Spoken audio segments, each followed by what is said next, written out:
Loose कर चुके हैं। जिस तरीके से कहीं ना कहीं सरकारी नौकरी के लिए अब बच्चों में ये आ गया ये कैसे एग्जाम दे, हर बार तो पेपर लीक हो जाता है, हमारे भविष्य की कोई श्योरिटी नहीं है, तो कहीं ना कहीं प्राइवेट जॉब्स में ज्यादा ठीक है या ऐसा।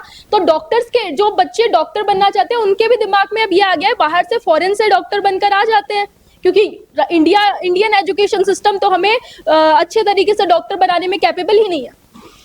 बिल्कुल, जिस तरह से आज पेपर लीक का जिस तरह से फैसला आता है आज कि पेपर कैंसिल हो गया, बंद कर दिया, दोबारा कराएंगे पेपर।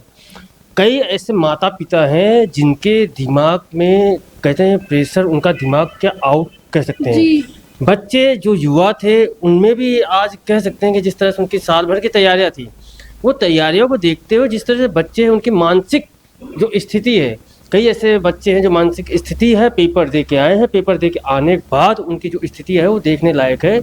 आप अगर जांच करेंगे, कई ऐसे परिवारों को देखें जो कर्ज में डूबे हुए हैं जी। कर्ज इसलिए डूबे हैं कि महंगाई बढ़ती जा रही है, महंगाई बढ़ती जा रही है, बच्चों को कहीं ना कहीं पढ़ाई करने के लिए माता पिता कर्ज लेके आ रहे हैं, कर्ज लेके बच्चों को पढ़ा रहे हैं कि बच्चों की भविष्य तय हो जाए, तय होने के बाद आने वाला भविष्य उनका खराब ना हो। उसी के साथ साथ देख रहे हो जिस तरह से राजनीति तो सभी कर रहे हैं, पार्टी चाहे कांग्रेस की कहे चाहे बीजेपी के कहे, पेपर तो हर पार्टी में हो रहा है। पिछली बार आपने देखा कांग्रेस की पार्टी थी, उसमें पेपर लीक हुए। ऐसा नहीं कि खाली आज नीट का ही पेपर लीक हुआ है, एसआई भर्ती भी आपने देखा था। एसआई भर्ती जिस तरह 2021 में एसआई भर्ती पेपर लीक हुआ, उसके बाद यानी इंस्पेक्टर भी बन गए, सब इंस्पेक्टर बन गए, एसआई बन गए, नौकरी भी चढ़ गए, ट्रेनिंग भी हो गई। उसी के साथ साथ कहते हैं कि अब भाई 54 लोग को पकड़ लिया, उनको अंदर कर दिया, ये अंदर कर दिया, कुछ नौकरियां कर रहे हैं। आपने देखा था पिछली सरकार में जिस तरह से राजनीति आपने देखा, सबसे ज़्यादा पेपर लीक पे ही हुए। बीजेपी के बड़े बड़े नेता धुरंधर, चाहे वो किरोड़ीलाल मीणा की बात करें, चाहे राजेंद्र राठौड़ की बात करें, उसके साथ कई ऐसे भी नेता थे जो विधानसभा के अंदर, विधानसभा सत्र शुरू था, विधानसभा सत्र चल रहा है, उन्होंने दावा किया अगर हमारी सरकार आती है तो हम इस पेपर लीक को बंद कर देंगे। उसी को दावा करते हुए जिस तरह से उन्होंने चुनाव में गए थे, चुनाव में जाने के बाद आम जनता और सरकार के बीच जो समन्वय था वो था युवाओं के ऊपर सबसे ज़्यादा फोकस हुआ। युवाओं के ऊपर जब फोकस हुआ तो युवा हुए चलो ठीक है, बदलाव होनी चाहिए, सरकार की बदलाव भी हुई, मगर क्यों आज भी सरकारों के साथ वही खिलवाड़ हो रहे। माता पिता अब किसके ऊपर विश्वास करें, पार्टी किसके ऊपर करें, कांग्रेस की पार्टी है, बीजेपी पार्टी है, उन पार्टियों से कुछ नहीं हुआ।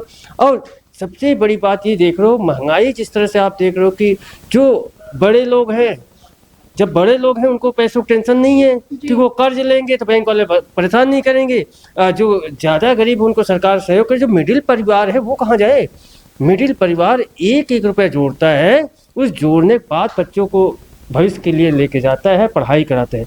सबसे बड़ी बात अगर सुरक्षा एजेंसी की बात किया जाए, चाहे राजनेताओं की बात की जाए, अगर उनके द्वारा अगर देखा जाए, डिम्पल सबसे बड़े जो कोचिंग सेंटर हैं, कोचिंग माफिया हैं, कोचिंग माफिया चला रखे हैं। अगर जब तक कोचिंग माफियाओं के ऊपर कंट्रोल आप नहीं करोगे, ऐसे पेपर लीक होते रहेंगे, बच्चों के साथ खिलवाड़ होगा, युवाओं के साथ खिलवाड़ होता ही रहेगा। कहीं न कहीं अभी आपने देखा था कि जब पिछले सरकार में कांग्रेस सरकार थी, उन्होंने क्या किया, पेपर लीक में एक कानून लेके आए, कानून विधेयक पास किया गया कि भाई अगर पेपर कोई लीक करता है उसके ऊपर इतना मुआवजा होगा, नहीं उसके जो एक दंड की बात की उम्र कैद होगा, वो आपने लागू कर दिया। कहाँ लागू किया, कागजों में, धरातल पे नहीं है, धरातल में नहीं है, कागजों में आपने लागू करी। वो लागू कब करोगे, लागू करने का टाइम है तो सरकार बदल गई। उसी को देखते हुए आपने केंद्र में भी देखा था, लोकसभा का अंदर भी कानून बनाया गया, विधेयक पास कराया गया, लागू कब करोगे, पेपर लीक हो रहे हैं युवाओं के साथ, उस कानून को धरातल पे लेके आओ। अभी जिस तरह से 5 तारीख को जो पेपर लीक हुए हैं उसमें आप बोले 40-45 लोगों को पकड़ा गया है, तो पकड़ा तो गया, उनके साथ आप जांच क्या कर रहे हैं, पूछताछ किया गया, आम जनता को बताओ ना, युवाओं के बीच में लेके आओ ना क्या हो रहा है, उसको भी तो करना पड़ेगा। जो अपराधी बाद में निकल कर आते हैं, सवाल फिर से वही है, हम बार बार एक ही सवाल खड़ा कर रहे हैं कि जो सरगना है, जो बाद में पकड़ आते भी है, जांच की जाती है तो बाद में पता भी चलता है कि कौन इनको लीड कर रहा था, कौन इस पूरे पेपर लीक का सरगना था और किसकी शय देने के बाद ये सारी कार्रवाई हुई। लेकिन उन पर कार्रवाइयां किस हद तक होती है और उनकी गिरफ्तारियां किस हद तक होती है, उसके बाद उन्हें जो सजा आप अभी बता रहे थे सर, जिस तरीके की सजा का प्रावधान की हम बात करते हैं, वैसी सजा क्यों नहीं दी जाती कि एग्जाम्पल बैठो और अगली बार कोई इस में लिप्त होने से पहले, इसमें एंट्री लेने से पहले 10 बार नहीं 1000 बार सोचे। कोई बच्चा जो पेपर खरीदने की बात सोच रहा है वो भी 1000 बार सोचे, ताकि पेपर लीक होना ही बंद हो जाए। ऐसी कार्रवाइयां क्यों नहीं होती? युवाओं का भविष्य अधर में है, युवा हमेशा परेशान होता है। ऐसा नहीं कि पेपर लीक हुआ, बिल आपने बना दिया, बिल पास करा दिया, विधायक पास हो गया, मगर उसको लागू करने की बात कही आप जमीनी लागू करो, मगर सबसे बड़ी समस्या है इसमें है कौन, माफिया है कौन, वहाँ तक क्यों नहीं पहुँच रहे हो? क्योंकि आप कहते हैं कानून के हाथ बहुत लंबे होते हैं। हाँ, कानून का हाथ बहुत लंबे। एक राजनेता की एक गाड़ी चोरी, तो मैं आपको बता रहा हूँ, एक राजनेता की अगर गाड़ी चोरी हो जाती है, उसकी गाड़ी 2 घंटे मिल जाती है। हाँ भाई, तो जब कानून के हाथ लंबे हैं तब पेपर चोरी तो इसको 2 घंटे में क्यों नहीं सॉल्व कर रहे हो? पकड़ के लाओ ना सामने। तो युवाओं का खिलवाड़ करे तो उसको पकड़ के लाओ ना जनता के सामने कि किस तरह से उसको, तो ये आपको देखा नहीं हर बार बस ये दावे देके जाते हैं। सुरक्षा के ऊपर है, पुलिस के ऊपर है, उनके ऊपर एक दबाव है ऊपर से, तो सारा खुल के सामने आ जाएगा, नहीं तो आप परेशान हो। अब अपराधी जो पकड़े जा रहे हैं 40 लोग 50 लोग 15 लोग पकड़े जा रहे हैं, चाहे एसआई भर्ती में हुए चाहे पेपर लीक किसी में होते हैं, पकड़ जाते हैं तो भाई उनकी जांच होती है, तो जांच होती है तो उनको ट्रायल बेस पे लेते हैं।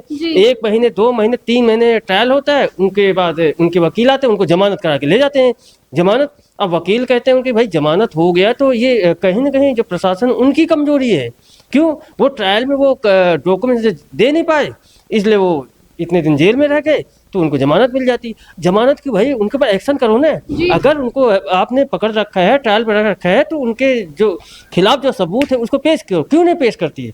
सबसे बड़ा सवाल क्यों हम ही नहीं कर रहे हैं? क्योंकि जितने भी युवा माता पिता हैं वो यही कहते हैं, उनका सवाल है, आप घरों में जाके देखते हो, जब एक साथ युवाओं के साथ उनके माता पिता बैठते हैं, उनके जो दर्द होते हैं, जो कर्ज लेके आके पढ़ाते हैं बच्चों को, वो अहम देखने वाली बात होती है। उनके जब आंसू गिरते हैं वो देखते हैं कि भाई कर्ज लिया और जो कर्ज लेके आए हैं वो जमा नहीं कर पाते। उसी के साथ साथ मैं ये कह रहा हूँ कि एक जो जिस तरह से आपने विधेयक पास कराया है, उस विधेयक को कहीं न कहीं जमीनी धरातल पे उतारने की बात की जाए, वो कानून लागू किया जाए। जिस तरह से आपने विधेयक पास किया होता, अगर उसका डर होता, कानून का अगर डर होता, तो ऐसे हरकत वापस नहीं करते, क्योंकि आपने बना तो दिया, कानून लागू हो रहे, इसलिए पेपर लीक हो रहे हैं। और देखिए, एक्शन नहीं लिया जाता, कार्रवाई नहीं की जाती। अगर कुछ होता है तो सिर्फ वादे सामने आते हैं, और वो वादे हर गिरफ्तारी के साथ सामने आते हैं। एक गिरफ्तारी का नाम सामने आएगा, इस इंसान की हमने गिरफ्तारी कर ली है, अब खुलासा होगा, एक बड़ा खुलासा होगा, कुछ इस तरीके के वादे होते हैं। प्रेस कॉन्फ्रेंस में खुलेआम कहा जाता है कि अब इसकी गिरफ्तारी के साथ बड़े खुलासे किए जाएंगे, बड़े सरगना पकड़े जाएंगे, लेकिन ना तो वो सरगना पकड़े जाते हैं, ना फिर उनकी अरेस्ट होते हैं, ना कोई खुलासा किया जाता है, और उसके बाद बातें सिर्फ मीडिया से गायब हो जाती है, हर जगह से गायब होते हैं। और जब वो लोगों के मन से चीजें उतर जाती है या लोग भूल जाते हैं, भूलने लगते हैं, उसके बाद उन सबको जिन्हें भी जेल में ले जाया गया था, उन्हें धीरे धीरे करके जेल से वापस निकाल दिया जाता है। और अगर किसी के साथ खिलवाड़ होता है तो वो उन स्टूडेंट्स के साथ होता है जो अपनी कड़ी परिश्रम के साथ मेहनत करते हैं, लगातार मेहनत करते हैं, और अब वो मेहनत करने पर भी सवालिया निशान खड़े होने लगे हैं। बच्चों के मन में भी आने लगा है, अगर पैसे देके ही एग्जाम पास होता है तो वो पैसे देकर ही पास कर ले। जो कोचिंग संस्थानों को लाखों रुपए का वो देते हैं, डोनेशन देते हैं, उसके बाद इस तरीके की चीजें होती है। एक कोचिंग सेंटर की जो फीस होती है वो एक मिडिलमैन अफोर्ड भी नहीं कर सकता, लेकिन वो अपनी सेविंग्स करके किसी भी तरीके से अफोर्ड करने की कोशिश करता है। एक कोचिंग सेंटर की फीस कितनी होती है वो हम सब जानते हैं, और उस कोचिंग सेंटर की फीस भरने के लिए माँ बाप कितना संघर्ष करते हैं। वो अपनी सेविंग्स तक दांव पर लगा देते हैं कि आखिरकार अब हमारी ये जो मिडिल मैन वाली स्थिति है ये थोड़ी सुधरेगी, बच्चा डॉक्टर बनेगा, और डॉक्टर बनने के लिए सपने भी देखते हैं, बच्चा भी मेहनत करता है क्योंकि माँ बाप ने बहुत सारे पैसे जुटाए हैं, माँ बाप का भी सपना है, लेकिन वो सारे सपने धरे के धरे रह जाते हैं क्योंकि सिस्टम में पूरी तरह से खिलवाड़ हो रहा है। बिल्कुल सिस्टम में खिलवाड़, आपका बिल्कुल सवाल बिल्कुल सही है कि सिस्टम में खिलवाड़। बीजेपी जब सत्ता में नहीं थी तब उनका एक इशू था कि जो है परीक्षाएं जो है पेपर लीक होते हैं, चाहे वो गोविंद सिंह डोटासरा पे भी आरोप लगे या कई लोगों पे आरोप लगाया गया। लेकिन अब बीजेपी सत्ता में है तब भी पेपर लीक हो रहा है। अब तो डबल इंजन की सरकार जो है वो राजस्थान में भी सरकार बीजेपी की है और देश में भी सरकार बीजेपी की है, उसके बावजूद भी पेपर लीक हो रहे हैं। और पेपर लीक का मामला इतना ये आम बात, पेपर लीक का मामला जो आम बात नहीं है, हर बार पेपर लीक होते हैं, लेकिन सरकार सख्त बहुत है, लेकिन इसके बावजूद भी पेपर लीक हो गया। इतना बड़ा पेपर लीक हुआ कि 22 लाख बच्चों का भविष्य जो है वो अंधकार में हो गया, क्योंकि एक साल की मेहनत, 365 दिन की जो मेहनत थी वो मिट्टी में मिल गई। कहने का मतलब कितना पैसा सरकार का लगा वो मिट्टी में मिल गया। लेकिन सबसे बड़ा सवाल ये है कि ये होता क्यों है, आखिरकार ये पेपर लीक होता क्यों है और कौन इसको करता है।